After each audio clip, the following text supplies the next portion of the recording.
गोंदवल्याचे गोंदवलेकर महाराज, शिर्डी साईबाबा आणि शेगावचे संत गजानन महाराज यांचे समकालीन असणारे पलूचे सद्गुरू श्री समर्थ धोंडराज महाराज यांनी समाधी घेऊन आज जवळजवळ 115 ते 120 वर्ष झाली.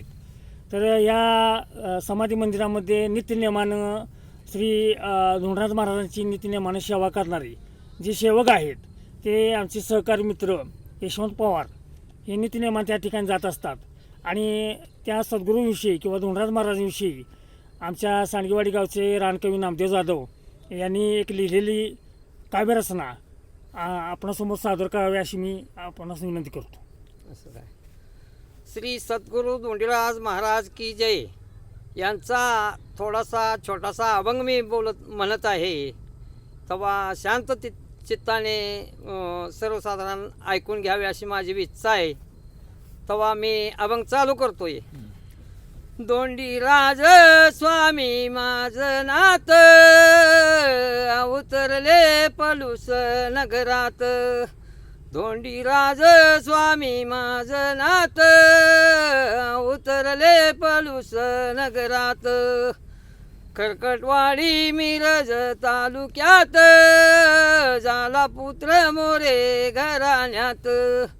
खरकटवाडी मिरज तालुक्यात झाला पुत्र मोरे घराण्यात. नको मोह मायेच्या बंधनात उतरले पलूस नगरात. नको मोह मायेच्या बंधनात उतरले पलूस नगरात. धोंडीराज स्वामी माझं नात उतरले पलूस नगरात.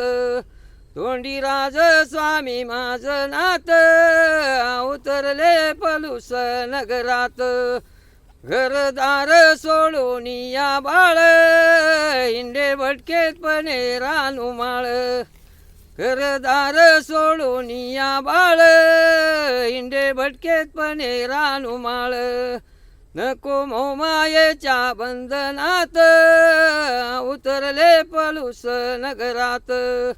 धोंडीराज स्वामी माझं नात उतरले पलूस नगरात. दिन दुबळ्याच्या कल्याणासाठी थोर संत आले ज्याच्या पोटी.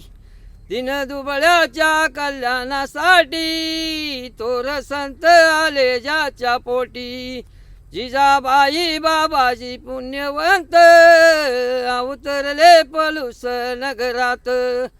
धोंडीराज स्वामी माझं नात उतरले पलूस नगरात. रामकृष्ण हरी. श्री धोंडराज महाराज की जय.